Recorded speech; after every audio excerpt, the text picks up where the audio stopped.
अस्सलाम वालेकुम जी, वेलकम हो गया इन अनदर वीडियो। तो आज से पहले वाली वीडियो के अंदर हमने बहुत कुछ सीखा। हमने सीखा कि बेसिक जो टैग्स हैं वो क्या होते हैं, HTML क्या होता है, हेड टैग क्या होता है, मेटा टैग क्या होता है, बॉडी टैग क्या होता है। इसके अलावा हमने एक बेसिक छोटी सी एक साइट तैयार की जो कि अभी आपके सामने लाइव स्क्रीन पे शो होगी। तो ये जो साइट है ये हमने तैयार की थी जस्ट पहली दूसरी तीसरी वीडियो के अंदर, यानी कि पहली दो वीडियोस के अंदर तो हमने जस्ट इंट्रोडक्शन किया और हमने VS कोड को कैसे इंस्टॉल करना है वो सीखा, और एक वीडियो के अंदर हमने ये बेसिक साइट तैयार करना शुरू कर दी है। आज की वीडियो के अंदर हम इससे ज़्यादा एडवांस सीखेंगे और मैं आपको हर चीज़ वाज़ह करूँगा, और इंशाल्लाह ऐसी वीडियो पूरे YouTube के ऊपर आपको नहीं मिलेगी। तो न्यू फाइल को क्रिएट करने से पहले आपसे रिक्वेस्ट है कि आप इस प्लेलिस्ट को जो है ना बुकमार्क करके यहाँ से सेव कर लें, क्योंकि यही वो प्लेलिस्ट है जहाँ पे आप वेब डेवलपमेंट का कंप्लीट कोर्स देखोगे, समझोगे, सीखोगे और कंप्लीट वेबसाइट बनाओगे। अब मैं आपको बता देता हूँ कि यहाँ पे हम क्या करेंगे। यहाँ पे हम एक न्यू जो है ना एक फ़ाइल क्रिएट करेंगे 2.html के नाम से, ठीक है, और एंटर कर देंगे। यहाँ पे हमारे पास एक न्यू फाइल जो है वो क्रिएट होके आ जाएगी। अब क्या करेंगे हम, अब हम करेंगे सबसे पहले मैंने आपको बताया था कि एमिट एब्रीविएशन की हेल्प से हम यहाँ पे लगाएंगे बॉयलर प्लेट। वो कैसे लगाएंगे, शिफ्ट दबा के रखेंगे और 1 दबाएंगे, ये आ जाएगा। और यहाँ पे एमिट एब्रीविएशन यहाँ पे लिखा हुआ है, यहाँ पे हम एंटर कर देंगे तो ये हमारे पास एक बेसिक सा HTML का स्ट्रक्चर हमारे सामने आ जाएगा। अब हम क्या करेंगे, अब हम यहाँ पे क्या करेंगे, मैंने आपको हर चीज़ पहले बता दी। यहाँ पे हम पहले इसका जो नेम है वो हम चेंज करेंगे with heading comma paragraph comma whatever other tags, ठीक है। तो यहाँ पे हमने जो है नाम लिख दिया, और यहाँ पे जब हम इसको जो है कोड को हम यहाँ पे लाइव करेंगे ना, यहाँ पे गो लाइव पे क्लिक करेंगे तो ये देखिएगा साइट जो है जो ऊपर नाम heading paragraph and other tag जो है वो आ चुका है, यानी कि नाम हमने चेंज कर दिया। अब हम क्या करेंगे, नाम चेंज करने के बाद अब हम पहला जो अपना कोड है वो लिखेंगे अपना बॉडी के अंदर। अब जो कल वाली साइट थी ना उसके अंदर जो है हमने कोड नहीं था लिखा, यानी कि टैग नहीं था लिखा, हमने जस्ट वैसे ही लिख दिया था I am a boy, my name is dash, I am a boy, ठीक है।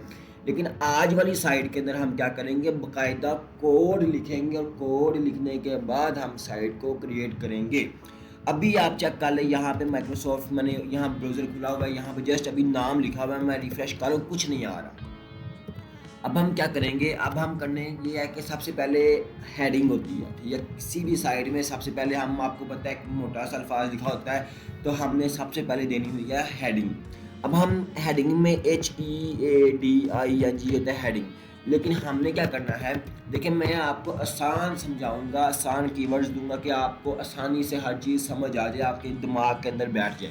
अब हेडिंग वर्ड शुरू होता है H से, आपने क्या करना है, आपने लिखना है एच, ठीक है। एच लिखेंगे तो नीचे देखिए एमिट एब्रीविएशन की हेल्प से हम H1, देखिए H1 H2 H4 5 6, यानी कि H1 से लेके 6 तक जो है वो हेडिंग्स होती हैं।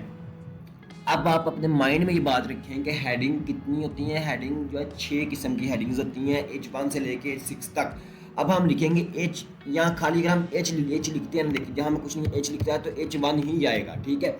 एमिट एब्रीविएशन है, खाली H नहीं देना, H1 देना है। अब आप यहाँ पे गौर करें कि जो H1 है वो ये इसका ओपनिंग टैग आ गया और ये क्लोजिंग टैग आ गया। मैंने आपको इससे पहली वीडियो में भी ये बात वाज़ह की थी कि HTML के अंदर सारे टैग्स होते हैं, लेकिन कुछ टैग्स ऐसे होते हैं जिनका क्लोजिंग टैग नहीं होता। अब यहाँ पे मैं आपको बता दूँ कि H1 है, इसका ओपनिंग टैग भी है और इसका क्लोजिंग टैग भी है, ठीक है। अब हमने H1 लिख दिया। अब मैंने आपको बताया ना कि हेडिंग की 6 किस्म होती है, तो H1 सबसे बड़ी हेडिंग होती है, ठीक है। मैं यहाँ पे अपना नाम लिख देता हूँ। अब यहाँ पे मैं आपको बता दूँ कि H1 हमने लिख दिया, ठीक है। अब यहाँ पे मैं आपको यहाँ पे ब्राउज़र ओपन करके दिखाता हूँ, तो H1 जो हेडिंग है वो यहाँ पे हमारे पास आ चुकी है MUJTABA के नाम से, ठीक है।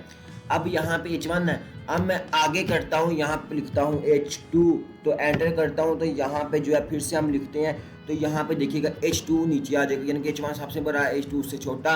अब हम इससे आगे क्या करते हैं, H, फिर यहाँ पे कुछ लिख देते हैं, फिर आगे करते हैं H4, फिर यहाँ पे एंटर, ठीक है। फिर यहाँ पे H5, ठीक है। फिर यहाँ पे आगे H6, ठीक है। तो यानी कि यहाँ हमने H1 से लेके H6 तक सारी हेडिंग जो है हमने दे दी हैं, ठीक है। अब यहाँ पे देखें H1 सबसे बड़ा, छोटा, उससे छोटा, उससे छोटा, उससे छोटा, और H6 जो है वो सबसे छोटा है। 1 2 3 4 5 6 यानी कि 6 हेडिंग्स हमने यहाँ पे दे दी हैं। जो H1 है सबसे बड़ा है, H6 है वो सबसे छोटा है। ठीक है, यानी कि हेडिंग्स के बारे में आपको समझ लग गई होगी कि H1 क्या है, H2 क्या है, और H6 तक जा जाते क्या चेंज आता है। अब यहाँ पे मैं आपको एक बात बता दूँ, और हेडिंग को तो हमने देख लिया, हेडिंग को हमने जो है वो देख लिया कि हेडिंग क्या होती है, इससे क्या फ़र्क आता है, H1 क्या है, H6 क्या है, H5 क्या है, H4 क्या है, H2 क्या है, और ऑल इन वन क्या है। अब आगे आता है पैराग्राफ। ठीक है, अब मैंने आपको बताया था ना कि H जो हेडिंग है उसका H से शुरू होता है, आपने H ही लिखना है। अब पैराग्राफ P से शुरू होता है, हमने P लिखेंगे और एंटर कर देंगे। अब देखिए ये पैराग्राफ आ गया, और ये देखिए पैराग्राफ का P है, और ये ओपनिंग टैग है, और ये यहाँ से आगे क्लोजिंग टैग आ जाता है। ठीक है, अब पैराग्राफ के अंदर मैंने आपको बताया हम बाय डिफ़ॉल्ट कुछ भी हम लिख सकते हैं। या बॉय, ये देखिए बाय, ये लिखा है मैंने बाय डिफ़ॉल्ट। ठीक है, माय नेम इज़ मुज्तबा। ठीक है, तो यहाँ पे ये जो पहला लिखा है ये मैंने बाय डिफ़ॉल्ट लिखा है। देखिए हेडिंग्स टैग ऊपर आ गई हैं, और नीचे जो है पैराग्राफ हमारा जो है वो नीचे आ चुका है। ठीक है, देखिए ये पैराग्राफ जो है हमारा नीचे आ गया। ठीक है, अब ये पैराग्राफ हो गया बाय डिफ़ॉल्ट। ठीक है, अब हमें कहीं ना कहीं हमें चाहिए होता है कि हमें 500 अल्फाज चाहिए होता है, हमें 600 अल्फाज चाहिए होता है, हमें 800 अल्फाज चाहिए होता है, क्योंकि कोई ना कोई साइट ऐसी होती है जहाँ पे हमें जो है बाय डिफ़ॉल्ट हमें कोई 800,000 वर्ड्स का पैराग्राफ चाहिए होता है, या 20-25 अल्फाज के ही हों तो हम पी लिख के एंटर तो कर देंगे, लेकिन हम गूगल से जाके कॉपी पेस्ट करेंगे तो भाई हमें गूगल से जाके कॉपी पेस्ट करने की ज़रूरत नहीं है। उसकी मेन वजह ये है कि जो ये हमारा VS कोड है ये हमें जो है ना बाय डिफ़ॉल्ट पैरा लिखने की इजाज़त देता है। अब वो कैसे, देखिए LOREM, आपने ये वर्ड जो है अपने माइंड के अंदर रखना है कि LOREM लिख देंगे, और इसके आगे हम अगर 4 लिखेंगे तो ये 4 अल्फाज, 1 2 3 4 अल्फाज का एक पैरा हमें दे देगा। अगर हम इसके आगे 40 लिखेंगे तो ये 40 अल्फाज का पैराग्राफ हमें दे देगा। यहाँ पे देखिए ये स्क्रॉल बार आ चुकी है, तो आप इसको यहाँ पे करें तो यहाँ पे आ जाएगा। अब ये 40 अल्फाज का पैराग्राफ आपको दे देगा।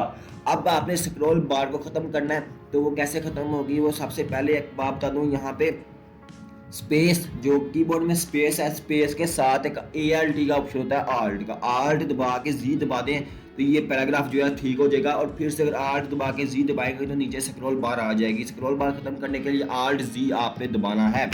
अब देखिए ये ऊपर वाला जो पैराग्राफ था ये हमने बाय डिफ़ॉल्ट ये हमने खुद लिखा था मैन्युअली, ये बाय डिफ़ॉल्ट आया है, और ये दोनों पैराग्राफ यहाँ पे बिल्कुल एग्जैक्ट जो है वो आ चुके हैं। ठीक है, अब मैं इसके आगे जाके देखिए यहाँ में मैं फिर P लिखता हूँ और एंटर करता हूँ। अब LOREM लिखता हूँ। अब मुझे 500 अल्फाज का पैराग्राफ चाहिए, तो मैं एंटर कर दूंगा तो ये मुझे 500 अल्फाज का पैराग्राफ आ जाएगा, दे देगा VS कोड मुझे खुद। ठीक है, ये था VS कोड का ऑटो पैराग्राफ देने का सिस्टम, यानी कि मैन्युअली हमने टाइप करना है। अब यहाँ पे अगर मैं आपको कहूँगा मुझे 500 अल्फाज चाहिए, तो आप जाके गूगल पे जाओगे, वहाँ से कॉपी पेस्ट करोगे, फिर यहाँ पे आके पेस्ट करोगे, तो ये काम करने की ज़रूरत नहीं। यहाँ में 1 सेकंड में हमने 500 अल्फाज का पैराग्राफ ले लिया। अब हम यहाँ पे लिखते हैं 50, तो ये 50 अल्फाज का पैराग्राफ जो है हमारा आ जाएगा। ठीक है, अब यहाँ पे ये पैराग्राफ भी आपने देख लिया, आपने हेडिंग टैग भी देख लिया। अब क्या करना है, यहाँ पे देखिए मैंने यहाँ पे 500 से 50 किया था, यहाँ पे ऑटोमेटिकली 50 अल्फाज हो जाएंगे। अब यहाँ पे एक बहुत ही ज़बरदस्त किस्म का टैग आता है जिसका नाम है स्ट्रॉन्ग टैग। अब देखें यहाँ पे आपने पैराग्राफ तो लिख दिया, लेकिन पैराग्राफ के अंदर हम ना अक्सर चाह रहे होते हैं, जैसे फॉर एग्जांपल मैं चाह रहा हूँ कि ये जो 4 अल्फाज हैं ये बड़े मोटे मोटे लिखे जाएँ। ठीक है, जैसे ये अल्फाज बड़े मोटे से लिखे जाएँ, तो इनके लिए कौन सा पैराग्राफ होता है, यानी कौन सा पैराग्राफ नहीं, कौन सा टैग होता है। अब आपने क्या करना है, आपने यहाँ पे आना है, कहीं पे भी आ जाए, मैं ये नहीं कहता यहाँ पे, जस्ट कहीं पे भी आ जाए, कहीं पे भी आपने STRONG स्ट्रॉन्ग लिखना है, एंटर करना है। ये स्ट्रॉन्ग टैग आपके पास आ गया, I am a strong tag. ठीक है, ये I am a strong tag जो है ये आपके पास देखिएगा यहाँ पे लिखा आ जाएगा, जो देखिए कितना मोटा है। ठीक है, ये कितना सा मोटा है। अब आप कहोगे कि यहाँ पे एक सर देखें I am a strong tag आपने एक्स्ट्रा लिखा है, तो यहाँ पे आया, हम चाह रहे हैं जो पहले से पैराग्राफ लिखा हुआ है यही मोटा हो जाए, तो ये भी मोटा हो सकता है। अब वो कैसे, देखिए यहाँ मैं लिखूँगा STRONG स्ट्रॉन्ग ठीक है, ये देखिए ये इसका आ गया ओपनिंग टैग आ गया, और जो अगला क्लोजिंग टैग है हम क्लोजिंग टैग को करते हैं कॉपी या कट, कंट्रोल एक्स से कर देंगे कट, और जहाँ तक हमें पैराग्राफ चाहिए, जैसे फॉर एग्जाम्पल हमें ये 3 अल्फाज चाहिए तो मैं इसके आगे जाके पेस्ट कर दूंगा। पेस्ट जब कर दिया तो देखिएगा ये पैराग्राफ जो है यहाँ पे स्ट्रॉन्ग हो चुका है। ठीक है, अब इसके अलावा ये था स्ट्रॉन्ग, हम पैराग्राफ कर सकते हैं, हम जो है ये छोटा पैराग्राफ कर सकते हैं, हम जहाँ मर्जी है इसको इस्तेमाल कर सकते हैं। अब ये तो था स्ट्रॉन्ग, ठीक है। अब इसके अलावा एक और टैग होता है आई टैग, आई लिख के एंटर कर देंगे तो आई से मुराद होता है अटैलिक। आपने अटैलिक जुबान देखी होगी, थोड़ी सी डिंगी सी होती है, हम पंजाबी में बोलते हैं डिंगी करना, ठीक है। तो ये आई अटैलिक यानी कि थोड़ी सी लैंग्वेज जो है ना बाकियों से अलग हो जाएगी। तो यहाँ मैं लिखता हूँ आई एम अटैलिक टैग, ठीक है। तो ये अटैलिक टैग यहाँ पे देखिएगा, यहाँ पे हमारे पास अटैलिक टैग की भी एक जो है ना लाइन आ जाएगी। देखिए ये आई एम अटैलिक टैग, यहाँ पे अब गौर करेंगे बाकी जो अल्फ़ाबेट्स लिखे हुए हैं उनसे ये अच्छा है कि आई एम अटैलिक टैग सबसे अलग हो गया, ठीक है। यानी कि थोड़ा सा देखिए उसके जो अल्फाज हैं वो एक साइड को जा रहे हैं, ठीक है। ये हो गया अटैलिक टैग। ऐसे ही अगर हम अटैलिक टैग के अंदर जो है वो हम इसका जो लास्ट जो है आप कह रहे हो कि ये जो नीचे वाला जो पैराग्राफ है, पैराग्राफ के अंदर हमने अटैलिक टैग लगाना है। जैसे यहाँ मैं लगाता हूँ आई, ठीक है, एंटर करता हूँ, इसका जो क्लोजिंग टैग है वो यहाँ से जो है मैं ख़त्म कर दूंगा, और यहाँ पे जितने अल्फाज हमें अटैलिक चाहिए वहाँ पे जाके जो है ना वो बाकी जो है ना पैराग्राफ वो उसको अटैलिक में कन्वर्ट कर दूंगा, जैसे हमने स्ट्रॉन्ग का किया था। यहाँ पे देखिएगा जो ऊपर वाला पैराग्राफ है यहाँ पे अटैलिक हो चुका होगा, ये देखिए ये जो है बाकी देखिएगा ज़रा, और ये जो इसके आगे है आर से आगे यहाँ से लेके यहाँ तक देखें ये अटैलिक हो चुका है, ठीक है। अब एक चीज़ मैं यहाँ पे और मैं आपको वाज़ह कर दूँ, मैं एक न्यू पैराग्राफ लिखने लगा हूँ, ठीक है, और वहाँ पे आपको हर चीज़ वाज़ह करूँगा। LOREM लोरिम, यहाँ मैं लिख दूँगा फिर से 59, तो ये 59 का पैराग्राफ आ जाएगा। अब यहाँ पे अक्सर लोग सोचेंगे कि सर स्ट्रॉन्ग और अटैलिक क्या इकट्ठे आ सकते हैं, तो भाई आ सकते हैं। जैसे देखिए मैं यहाँ पे लिखता हूँ स्ट्रॉन्ग, ठीक है, स्ट्रॉन्ग टैग मैंने लगा दिया। अब स्ट्रॉन्ग टैग लगाने के बाद मैंने ये लास्ट वाले जो है ना हिंसों का उसको मैं कर दिया कट, और यहाँ पे मैंने कोमे के आगे लगा दिया स्ट्रॉन्ग टैग। अब देखिएगा ये जो पैराग्राफ है इसमें ये हो गया हमारा स्ट्रॉन्ग हो गया, ठीक है। स्ट्रॉन्ग के बाद हम इसी को अटैलिक करेंगे, तो यहाँ पे स्ट्रॉन्ग के आगे लिख देंगे आई अटैलिक टैग एंटर, और अटैलिक टैग का भी जो है ना क्लोजिंग टैग हम यहाँ से कर देंगे कट। जैसे मैंने इसको कट किया कंट्रोल एक्स, और ये स्ट्रॉन्ग के पीछे लगेगा, क्योंकि देखिए ये स्ट्रॉन्ग के आगे लगेगा, ये स्ट्रॉन्ग के पीछे लगेगा, और देखिएगा हमारा जो है ये मोटा भी हो चुका है, और ये थोड़ा सा जिसके जो अल्फाज हैं वो एक साइड को भी हो चुके हैं। अब ये जो है ना यहाँ पे हमने इसको स्ट्रॉन्ग भी कर लिया और अटैलिक भी कर लिया है, ठीक है।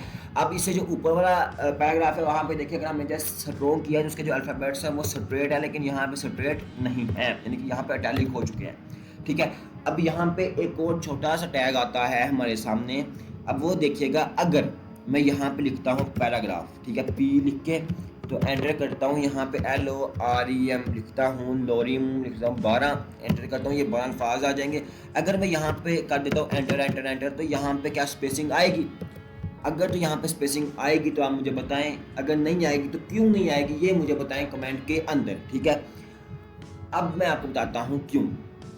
देखें अगर मैं यहाँ पे और ज़्यादा स्पेसिंग दे देता हूँ कि यार यहाँ पे जो है ये 4 अल्फाज 5 अल्फाज के बाद जो है मुझे स्पेसिंग चाहिए, तो यहाँ पे इसके बाद स्पेसिंग आनी चाहिए, यहाँ पे क्यों नहीं आ रही?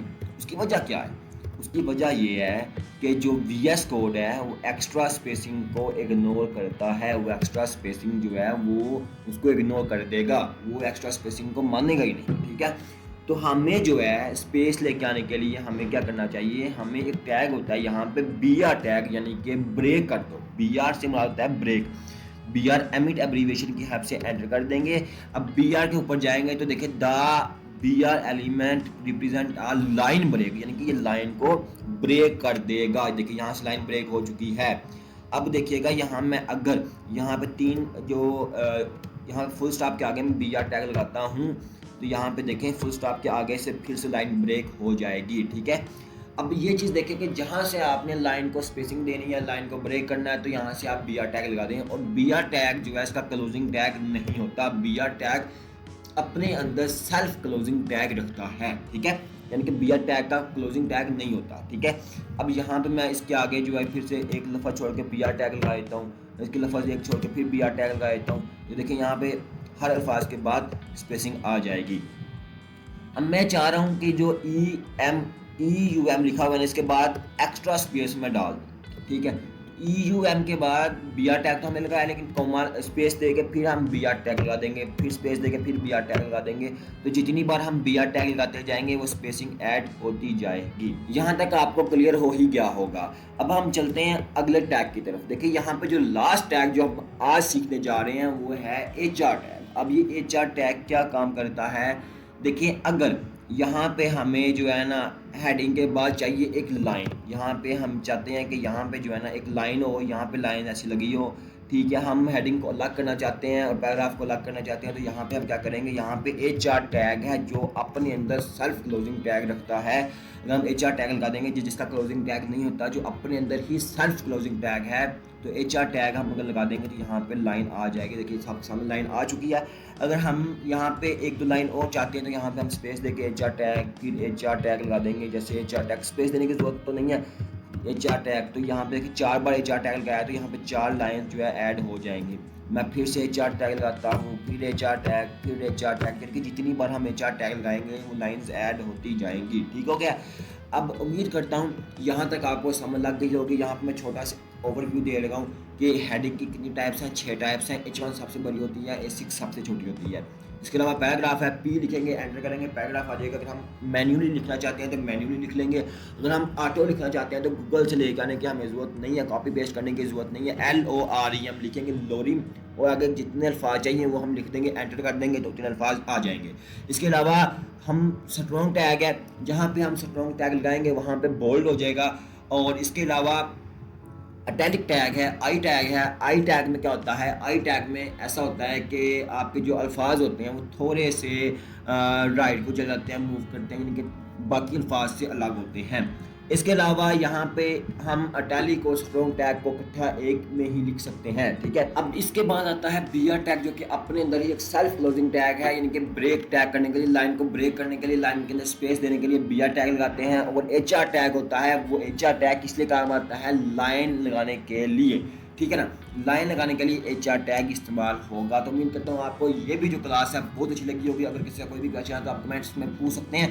इसके अलावा प्लेलिस्ट आप यहाँ से जाके जो है ना जल्दी से जाके बुकमार्क कर लो, यहाँ से सेव कर लो, यहाँ से शेयर कर दें उन तमाम दोस्तों जो कि ये प्लेलिस्ट को देखना चाहते हैं। तो यही वो प्लेलिस्ट है या यही वो यूट्यूब का चैनल है जहाँ पर आपको हर चीज़ वाज़िया और आसान अल्फाज में समझाई जाएगी। इसके अलावा मिलते हैं नेक्स्ट वीडियो में अपने टॉपिक के साथ। तब तक अल्लाह हाफिज़, शुक्रिया।